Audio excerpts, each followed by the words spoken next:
I'm out at the trail for the first time in quite a few days, in about 5 days. And the reason for that is because I pulled a muscle in my right hip. So this might not look like fun riding to you, but to me, it's a major accomplishment. I mean, look at this. I'm actually standing up on the pedals going over certain things. I wasn't sure I would get back to that point, but here I am just a few days later. It's amazing how quick the muscles heal up. But I'm out today on my e-mountain bike, and I know e-mountain bikes, some people love them, some people hate them, but they are the fastest growing segment of cycling, so they're not going anywhere, even though there are some laws and restrictions popping up across the country about street e-bikes.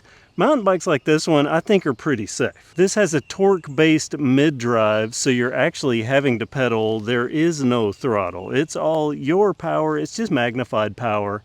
It's an equalizer. I'm a big fan of this. I've become so addicted that I started the Society of Assisted Pedalers, and that is the logo. I want to talk just quickly today about this e-mountain bike, because if you come out to Wildwood, odds are you're going to see me on this most of the time, though I do still ride analog bikes and test bikes, and I have 3 new bikes. But it's these e-mountain bikes that have put a lot of people into riding and let a lot of people keep up with the pack. Look, if you work a 9-to-5 job, you can't head out to the trail every day. That means you can't stay at peak fitness level.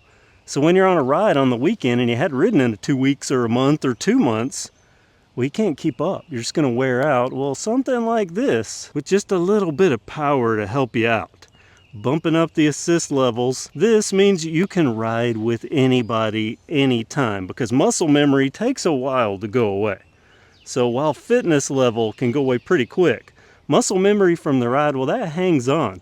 E-mountain bikes are a winner, in my opinion. But let me just go over this really quick, and I mean really quick, because I just spotted a tick on my leg, and I just rode straight up the trail. There are no weeds or anything that I would have brushed up against to get to this point, yet here I am with a tick on me. So let me get to the topic today, and that's the upgrades I've made to this e-mountain bike. This was originally a Denago EXC2, but I've made a few upgrades, and a couple of more are waiting. I actually have the parts, well, we'll talk about it. Let's just start up top with my newest upgrades, and that's these bars. This is a Bontrager Line Comp 35, and kind of stretched on out there for my standards. These are 780 millimeters. And they came with this Bontrager stem, and these were given to me by my buddy Steve-O. He took these off of his Trek Rail e-mountain bike.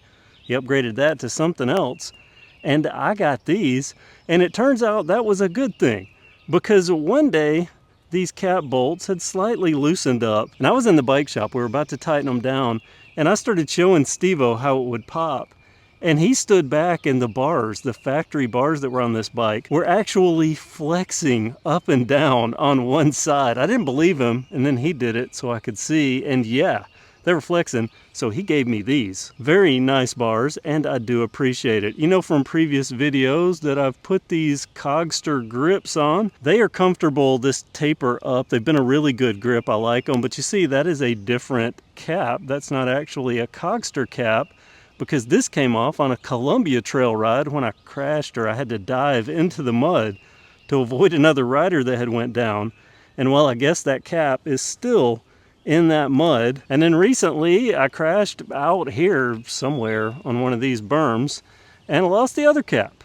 So there's a different cap on that. I just put this one in, and these bars are a little looser with the caps than my previous bars, but that's my grips and the caps. That's factory controls for controlling all the e-bike goodness, factory display, so I won't go over that, but I will say this is one of the things what I consider true e-mountain bikes. Now, that's not to say if a bike has a display that's up that it's not a very capable mountain bike or trail riding bike.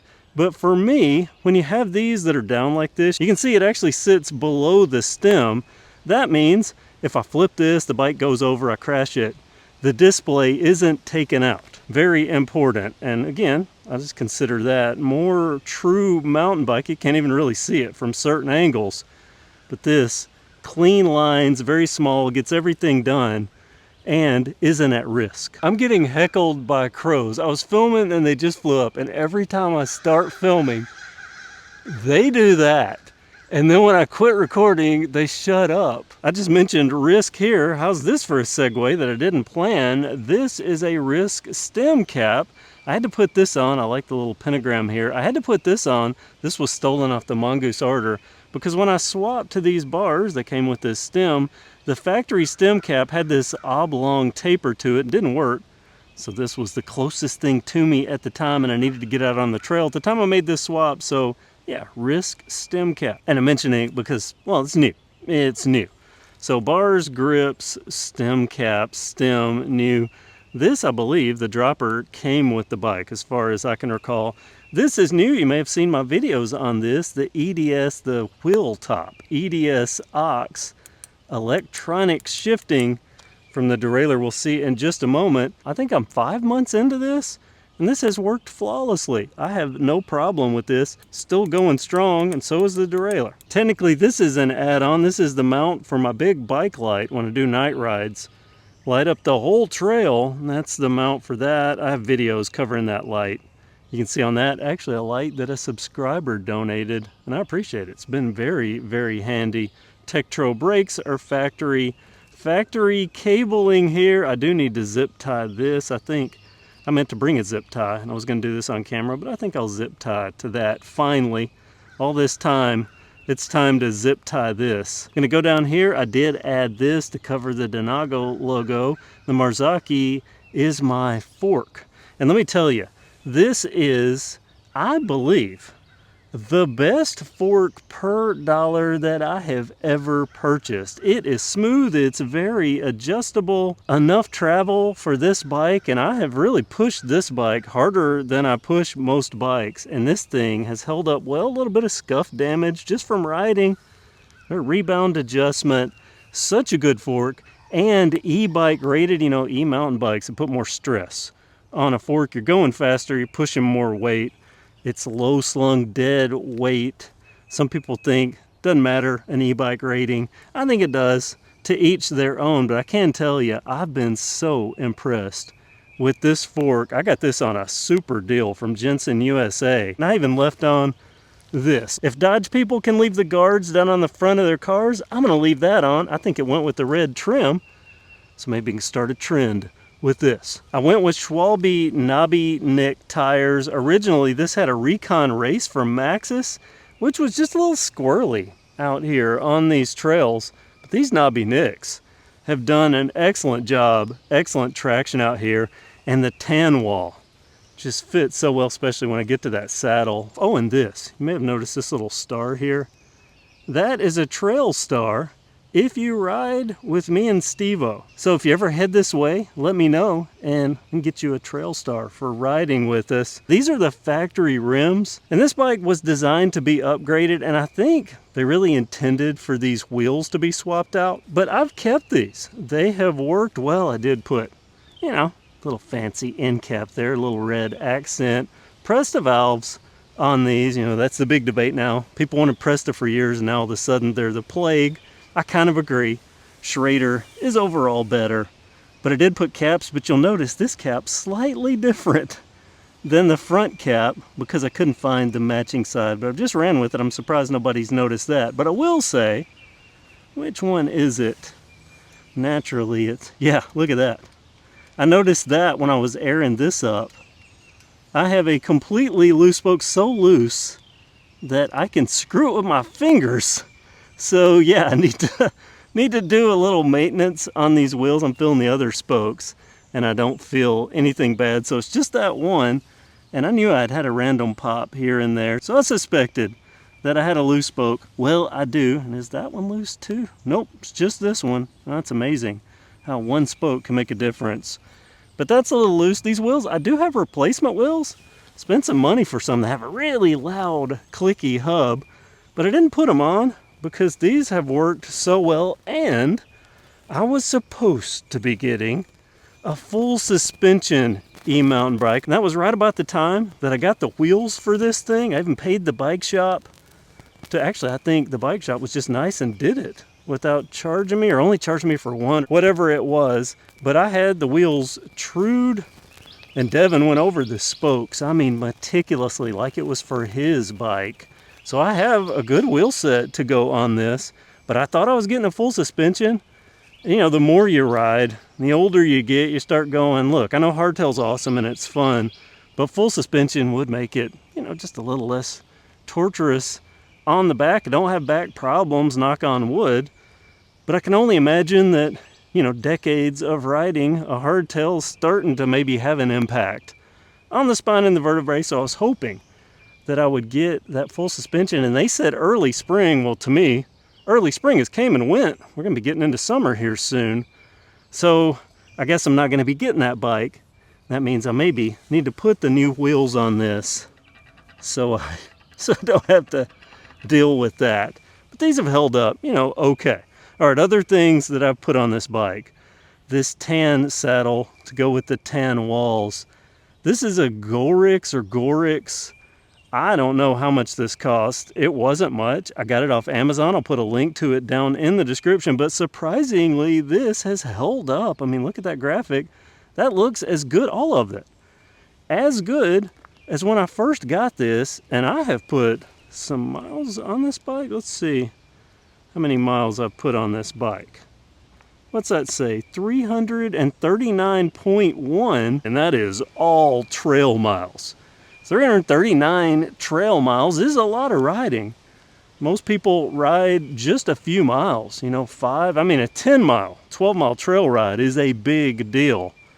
This is all trail miles, and that's hours and hours, and this hasn't rubbed off yet. So yeah, very good little saddle. The profile's low. It works well. Gets it low for the dropper. We talked about that with that Ozark trail bike in one of my videos.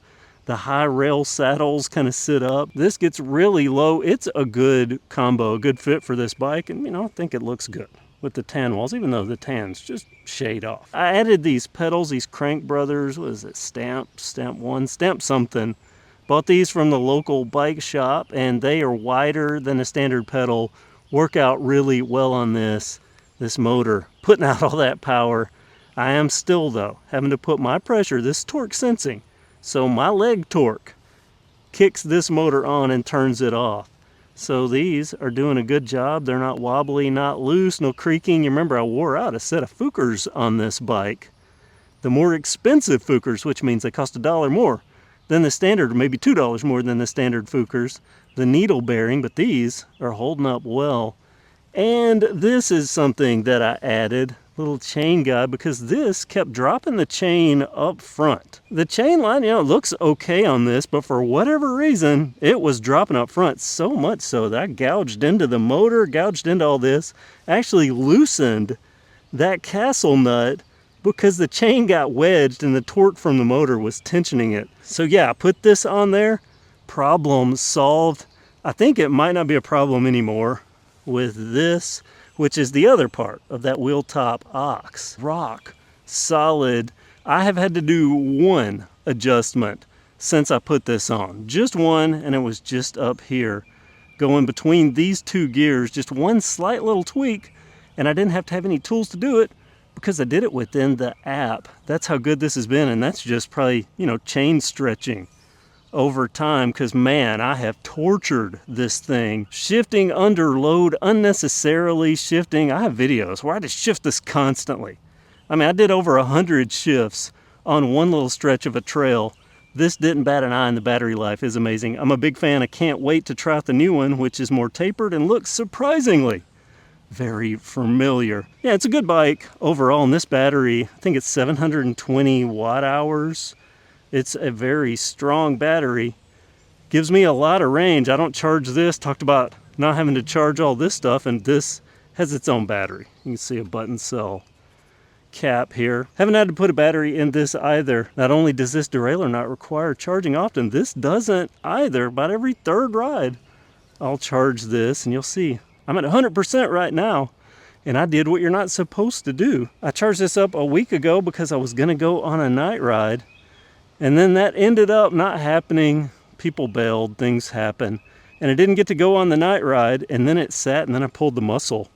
So yeah, it's a good tolerant bike. But this isn't all just about what I've done to this bike. I want to talk about one other thing, and it has to do with my pulled muscle. I would not be able to be riding today. I wouldn't be here at this point on the trail, midway up, if I didn't have this bike today.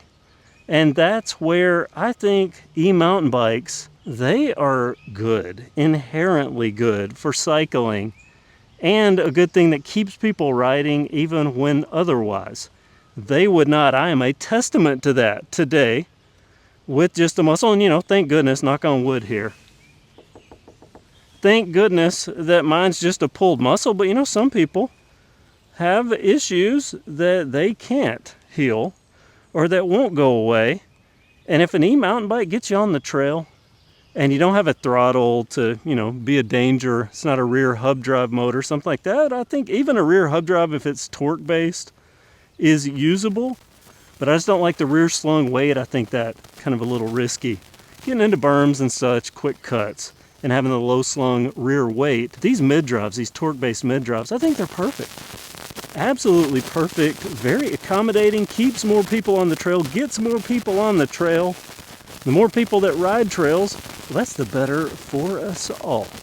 So what do you think? Comment below, and should I put the new wheels on this or just tighten that spoke up at the back? I don't know, I really don't want to waste wheels that I can use on something else. These have held up for me so far, no warping. Haven't had to constantly be tweaking on them, so I think they're gonna do. Obviously the new wheel's a little lighter, a little better, but what do you think? And what do you think about e-bikes in general? Are you sticking to the thing of no e-bikes, no e-mountain bikes? Are you sticking to that? Or are you finally starting to accept them? Because we'll tell you, every time I'm out at the trail, I'm seeing more and more people with a little display and with a little motor and with a battery. And that's why I started SOAP, Society of Assisted Pedalers. Planned on making a site out of this. I have the domain registered, but I thought I'd make a site out of this. So far though, it's just been, if you ride with me and you're on an e-mountain bike, I'll give you a sticker. So if you want a sticker, let me know. Maybe you can get out and ride with me and we can both have e-mountain bike fun. That's my rant for today. Comment below with what you think. Thanks so much for watching, and make sure you're subscribed if you haven't already. Have a great day.